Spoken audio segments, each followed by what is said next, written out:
우리 함께 보실 하나님의 말씀은 신약 성경 에베소서 5장 10절 한 절 말씀입니다.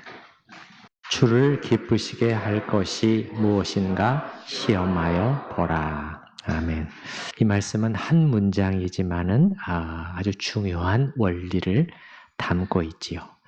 자, 보십시다. 주를 기쁘시게 할 것이 무엇인가 시험해 봐라. 그러니까 다른 누구가 아니라 우리 주님을 기쁘시게 할 그것이 과연 무엇인지 너희가 생각하고 분별하고 이 일에 힘쓰도록 해라. 예, 그런 뜻이 아니겠습니까? 이 본문 말씀에서 우리가 배울 수 있는 세 가지를 생각해 보려고 합니다. 세 단어로 표현을 해보면 첫 번째 대상, 두 번째 관심, 세 번째 분별, 이렇게 나열해 볼 수 있겠습니다. 먼저 첫 번째는 대상입니다. 여러분 10절의 맨 앞에 표현을 보시기 바랍니다. 주를 기쁘시게 할 것이. 자, 누구를 기쁘시게 할 것이? 주를입니다. 주님을이에요. 이 점이 중요합니다. 대상이 중요해요. 이 대상이 잘못되어서 계속 문제가 발생합니다. 자, 예수님을 한번 생각해 봤습니다. 자, 예수님은 우리가 알다시피 사람이 되어서 이 땅에서 사시면서 뭘 보여주셨죠? 참 인간의 모습을 보여주셨습니다. 사람이란 무릇 어떤 존재여야 하는가 하는 것을 우리에게 뚜렷하게 보여주셨죠. 그래서 예수님을 통해서 우리는 참 인간의 모델을 볼 수가 있는데, 그런데 예수님은 어떠셨을까? 성령의 감동으로 기록된 성경을 보니까 그분은 살면서 자기를 기쁘게 하지 않으셨다, 이렇게 나와 있네요. 이게 참 놀라운 말씀 아닙니까, 여러분? 예수님은 평생을 살면서 자기를 기쁘게 하지 않으셨다는 거예요. 예. 로마서 15장 3절 말씀입니다. 그리스도께서도 자기를 기쁘게 하지 아니하셨나니 기록된 바 주를 비방하는 자들의 비방이 내게 미쳤나이다. 비방입니다. 비방. 비방은 박수갈채와 환호성의 반대입니다. 그러니까 하나님을 거스르는 자들의 비방이, 화살이 저를 향해서 혀를 향했고 저는 그것을 피하려고 하지 않았습니다. 이렇게 그리스도께서는 자기를 기쁘시게 하는 그런 선택들을 해나가지 않으셨다. 이게 성경의 가르침이었습니다. 놀라운 말씀이면서 얼마나 새롭고 또 우리에게 희망을 주는 말씀인지 모르겠습니다. 죄가 가져온 것. 죄의 한 가지 중요한 특성은 자꾸 자기를 기쁘게 하려는 것입니다. 자기를 기쁘게 하고 자기를 행복하게 하려고 몸부림치지요. 그리고 이걸 방해하는 사람들은 용납하지 못합니다. 아니, 감히 내 행복을 방해하고 막아서 화를 내고 비난하고 공격합니다. 그런데 여러분, 한 인간이 이렇게 하나님이 아닌 자신을 기쁘시게 하는 방식으로 살게 되면은 결과는 어떻게 될까요? 기쁠까요? 그 반대입니다. 그 반대예요. 이런 자세를 바꾸지 않고 살면 사람들을 향해서도 자주 서운해져요. 가족들을 포함해서. 왜죠? 대접을 받으려고 하잖아요. 그 나를 기쁘게 하는 거죠. 나를 대접을 안 해주니까. 내가 원하는 대로 대접을 안 해주잖아요. 그러니까 자주 서운해지고 쉽게 속이 상하고 짜증이 나고 마음이 그 사람을 향해서 다치기도 하고 심하면 관계가 깨지기도 합니다. 초점이, 포커스가 주님을 기쁘시게 여기에 가 있는 것이 아니라 내가 되어 있기 때문에 내가 기분이 나빴다, 나를 무시했다, 나에게 무례하게 행했다, 내게 상처를 줬다. 다 이것 때문에 고통스러워하고 있잖아요. 예. 그래서 이런 식으로 살면 결과는 기쁘고 행복하게 되는 것이 아니라 그 반대로 기쁨은 점점 사라지고 불행한 인생을 살게 됩니다. 여러분은 지금 어떤 가운데 있나요? 여러분이 기쁘지 않다면 왜 기쁘지 않게 됐습니까? 그리고 오늘 말씀은 여러분으로 하여금 어느 쪽으로 방향을 바꾸라고 촉구하고 있습니까? 그래서 여기 본문 말씀, 주를 기쁘시게 하는 삶이라는 것은 먼저는 그 반대는 뭐냐면은 주님이 아니라 자기를 기쁘게 하려고 하는 것이 그 반대고요. 그 다음에 또 한 가지 반대는 하나님이 아니라 사람을 자꾸 기쁘게 하려고 하는 것. 이것도 반대에 해당이 돼요. 반대. 사도 바울은 자기의 사역의 특성을 설명하면서 자기가 그동안 어떻게 사역해 왔는가, 어떻게 선교하고, 어떻게 목회하고, 어떻게 가르쳤는가, 그렇게 말하면서 이렇게 말을 해요. 난 그동안 사람을 기쁘게 하려고 하지 않았고, 하나님을 기쁘시게 하려고 해왔다. 그렇게 말하거든요. 갈라디아서 1장 10절 말씀을 읽어보겠습니다. 이제 내가 사람들에게 좋게 하랴, 하나님께 좋게 하랴, 사람들에게 기쁨을 구하랴? 내가 지금까지 사람의 기쁨을 구하는 것이 없다면 그리스도의 종이 아니니라. 표준 세번역으로 읽어드려 보겠습니다. 약간 의역이 되어 있어요.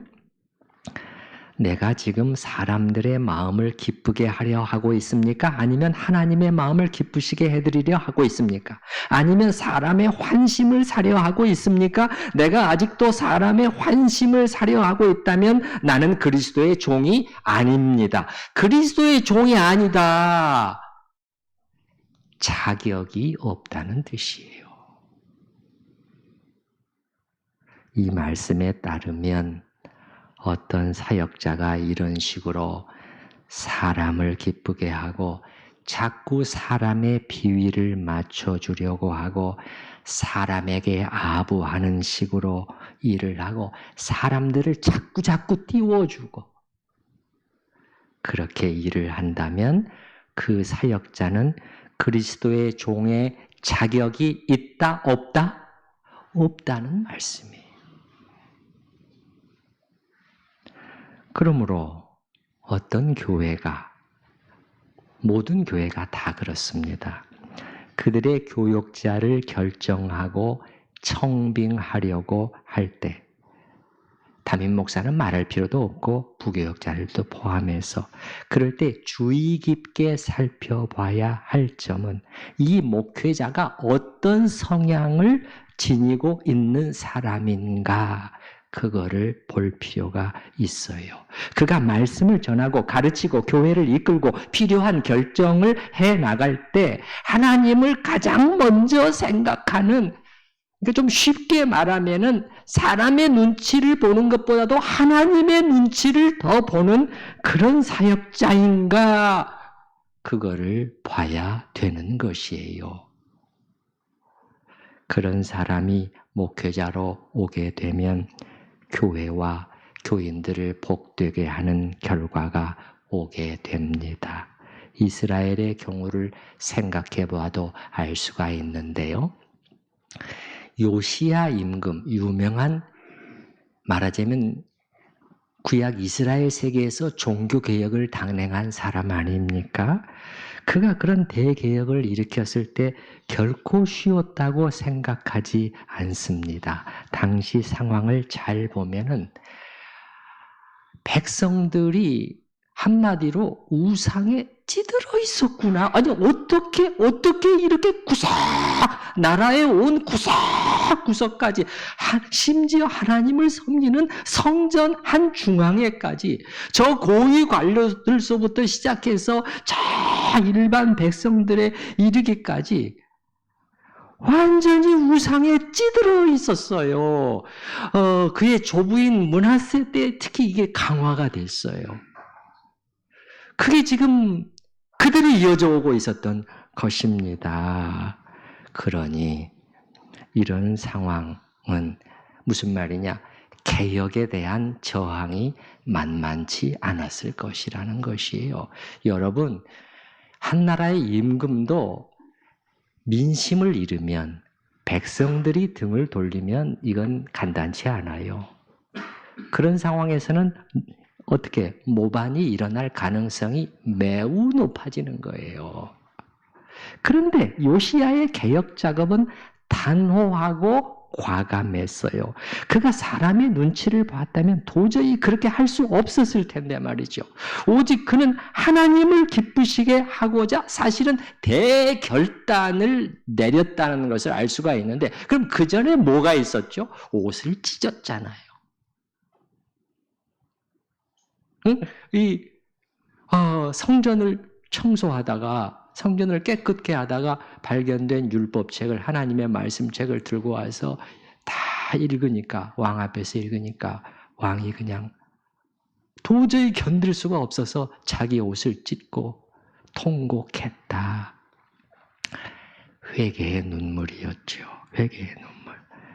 그리고 나서는 가차없는 개혁을 자기 자신을 드리는데 이렇게 한 결과는 무엇이었습니까?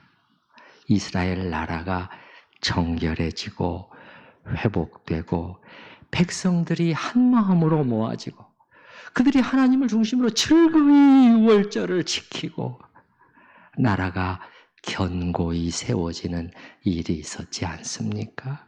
그래서 요시야 임금이 죽었을 때 온 나라가 그렇게 슬퍼했다. 그렇게 애통해했다.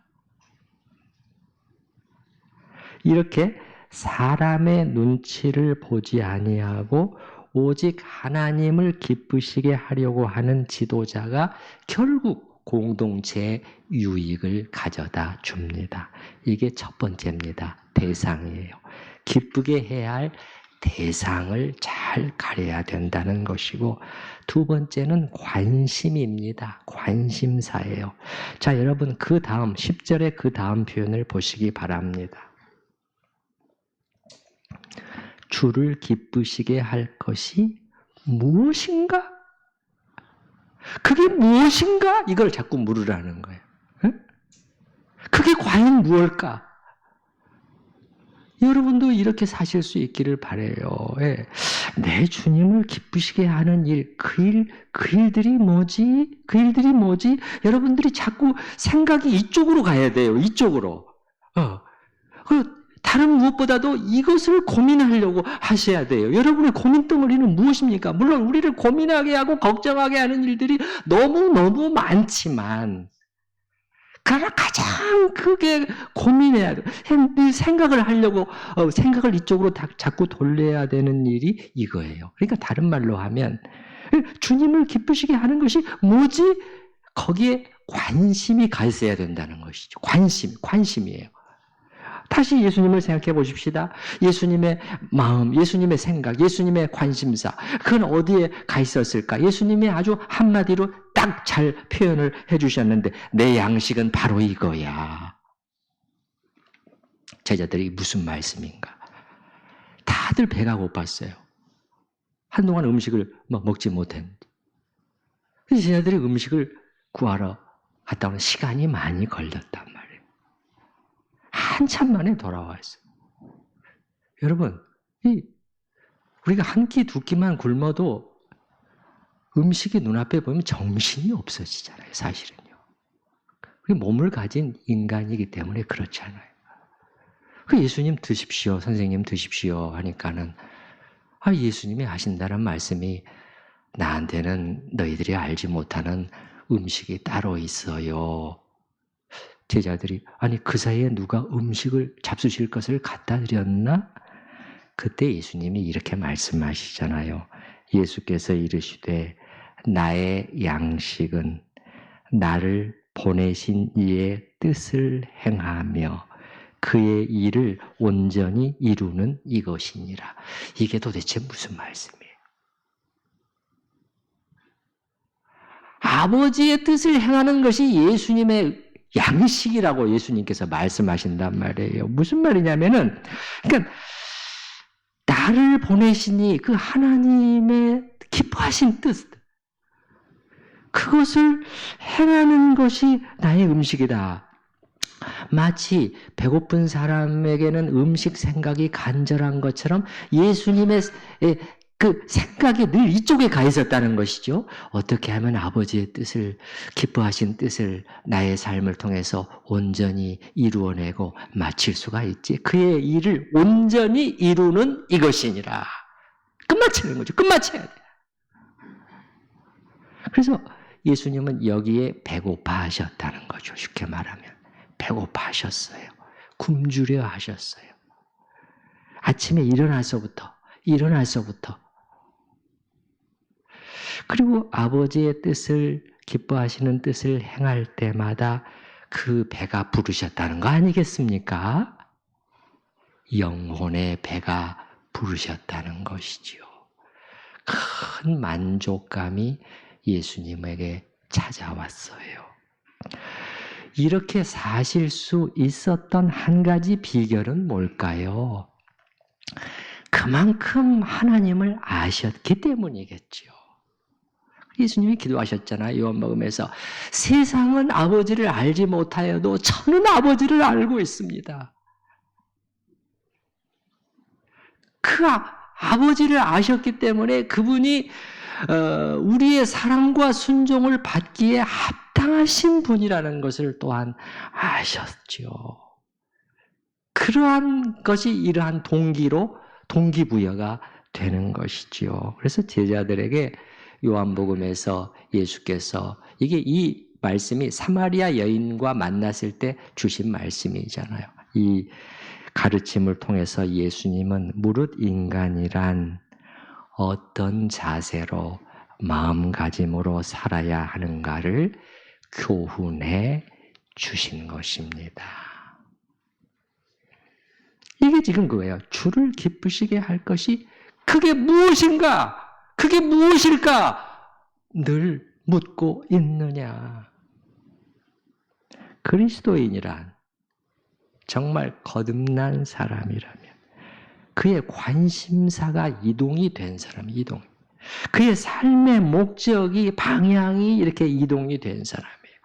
그런즉 이제는 내가 산 것이 아니요 오직 내 안에 예수께서 사신 것이라. 내가 아니요 예수께서. 이게 지금 엄청난 전환이잖아요. 이게 두 번째입니다. 이게 두 번째. 그게 무엇인가? 관심사.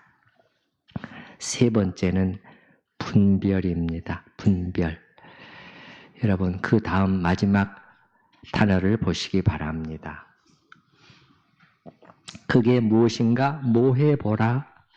시험하여 보라. 이게 무슨 뜻이냐면, 시험한다는 것은 조사하고 면밀히 밝히고 그렇게 해서 분간하는 것을 말하는 단어입니다. 공동번역 성경에서는 무엇인가 가려내십시오. 이렇게 이제 번역을 해놨는데, 뭐 나쁘지 않은 번역이에요. 한마디로 잘 살펴서 분별해 내라는 것입니다.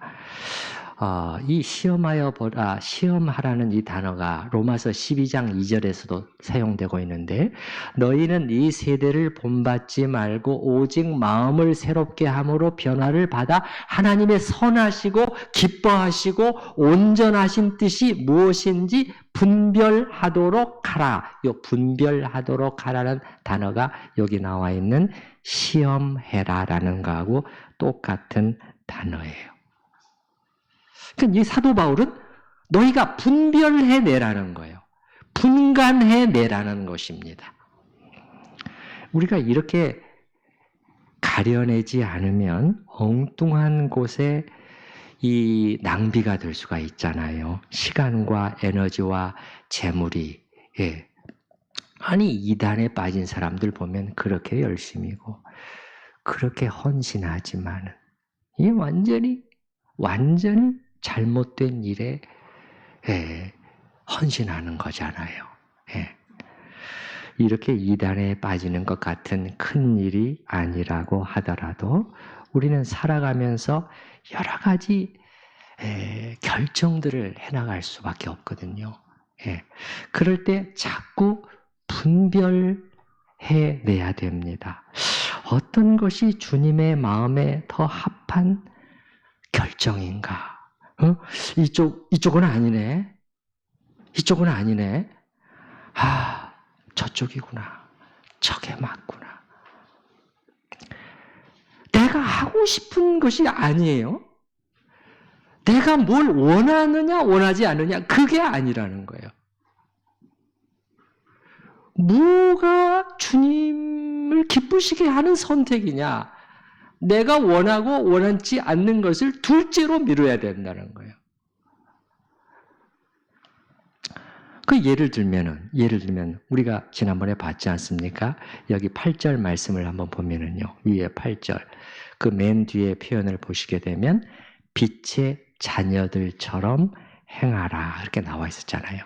그러니까 빛의 자녀로서 빛의 열매를 맺는 삶.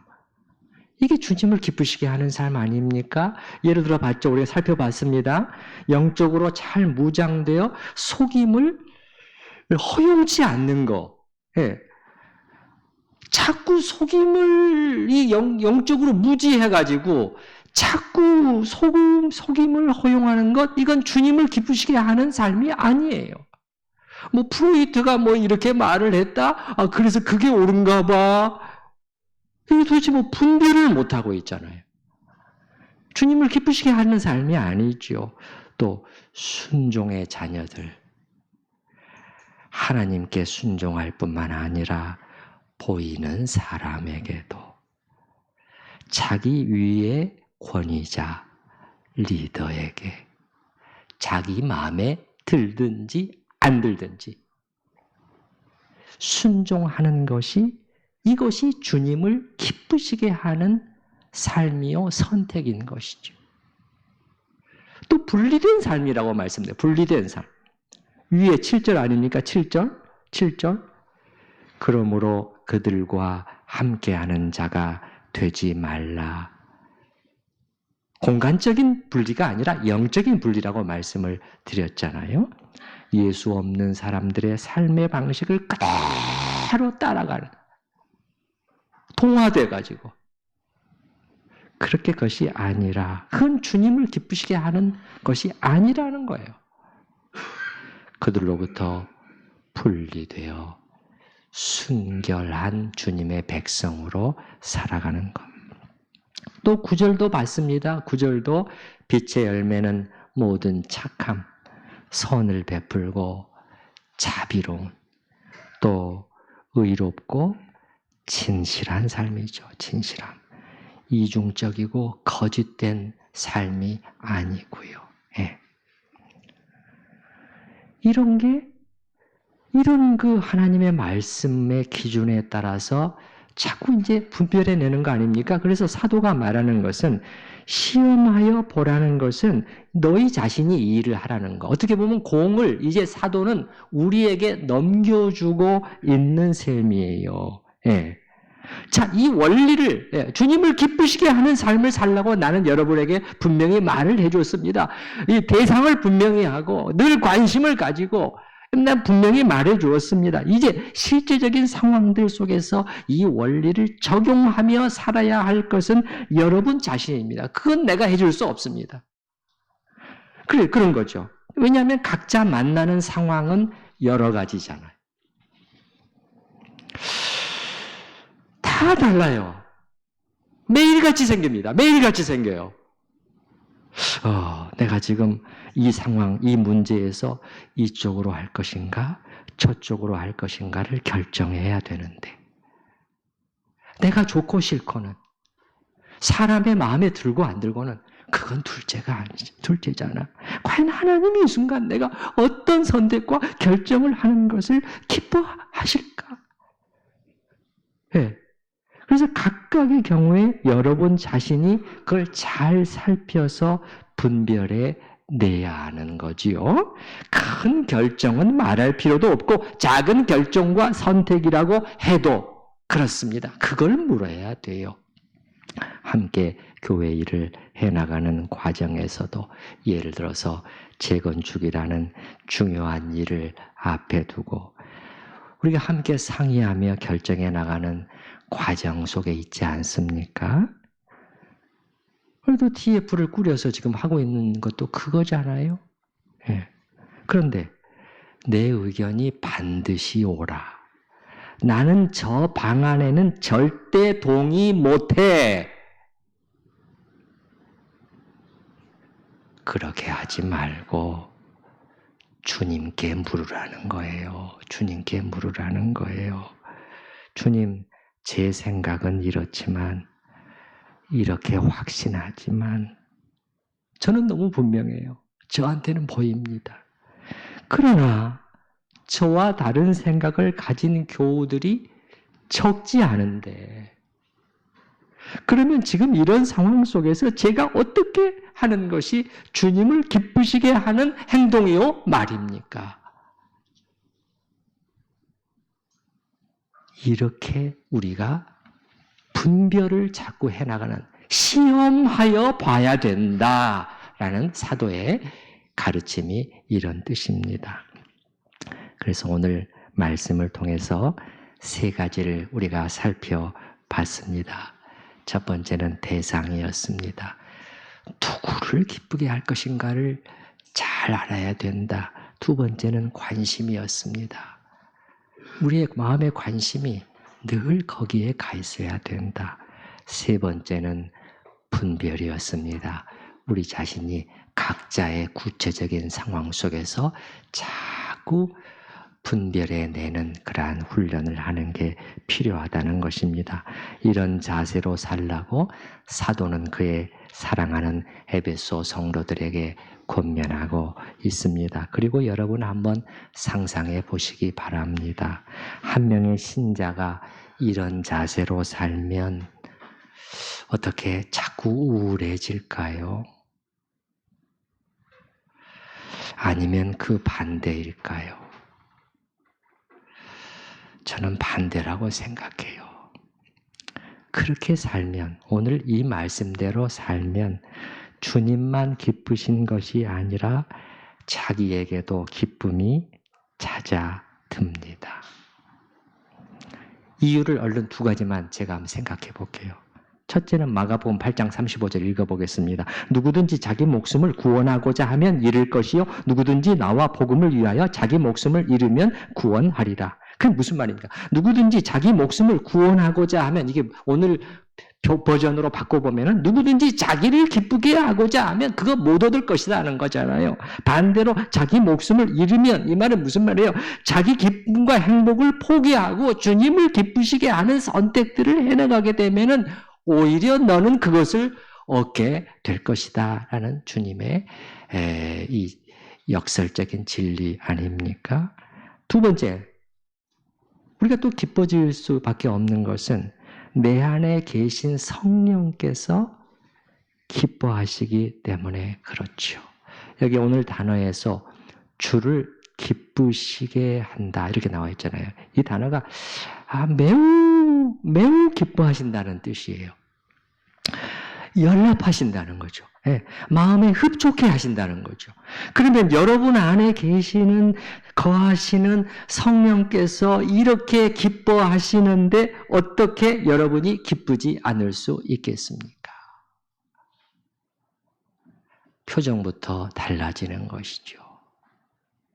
얼굴이 환해집니다. 오늘 배운 이 원리를 적용하고 실천하면서 삶으로써 하나님도 기뻐하시고 여러분 자신도 또 기쁘고 행복하게 되는 그런 방향으로 나아가실 수 있기를 바랍니다. 제가 기도하겠습니다. 그리스도께서도 자신을 기쁘시게 하지 않으셨나니. 오, 주님. 빛입니다. 이게 바로 빛이 되신 말씀입니다. 모두가 자기를 기쁘고 행복하게 해야 되겠다고 몸부림치고 있는 이 세계에 오셔서 주님은 전혀 다른 놀라운 교훈을 우리에게 던져주셨습니다. 그리고 오늘 본문 말씀은 다시 한번 우리도 그렇게 살아야 된다고. 주님을 너 자신이 아니라 어떤 사람들도 아니라 하나님을 기쁘시게 할 것이 무엇인지 거기에 마음이 가 있고 그것을 고민하고 그것에 관심을 가지는 아침에 일어나서부터 그쪽으로 마음을 돌리는 내가 지금 행복한가 행복하지 않는가 그것을 묻지 말고 주님을 기쁘시게 하는 그 일이 무엇일까를 생각하라고. 그렇게 할 때 오히려 네가 살아난다고. 네가 기쁘게 될 것이라고. 우리에게 중요한 교훈을 주님의 말씀이 주었사오니 주님 이제부터는 시험하여 보면서 순종하는 저희가 되게 하여 주시옵소서. 예수님의 이름으로 기도하옵나이다. 아멘. 우리 찬송가 414장 마지막 5절을 빼고 1절서부터 4절을 부르시는데 2절은 여자 성도님들만, 3절은 남자 성도님들만, 1, 4절은 다 같이 부르도록 하겠습니다. 414장입니다.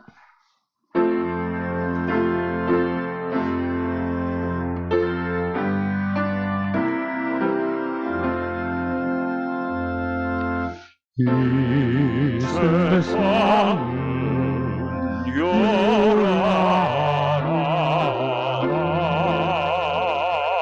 내 마음은 변하다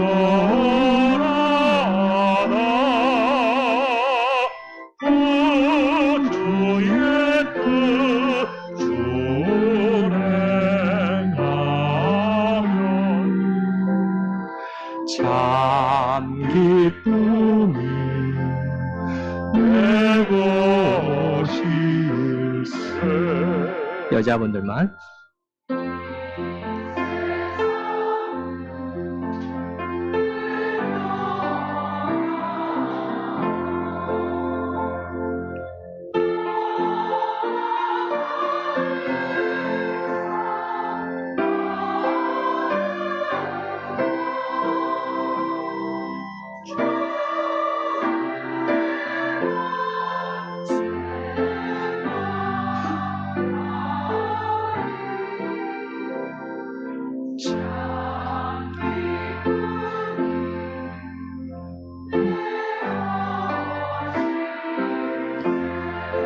남자분들.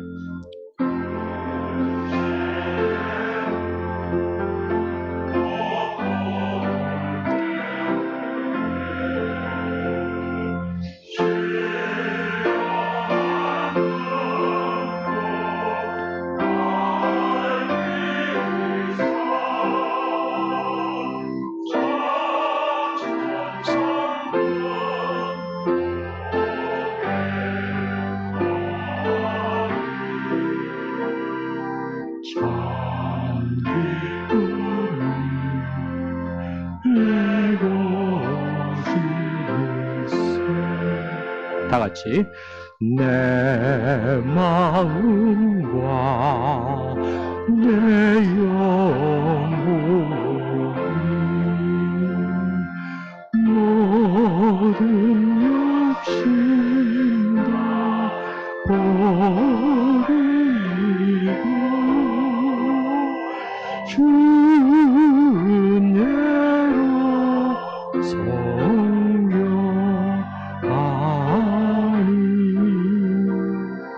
참 기쁨이 내 것일세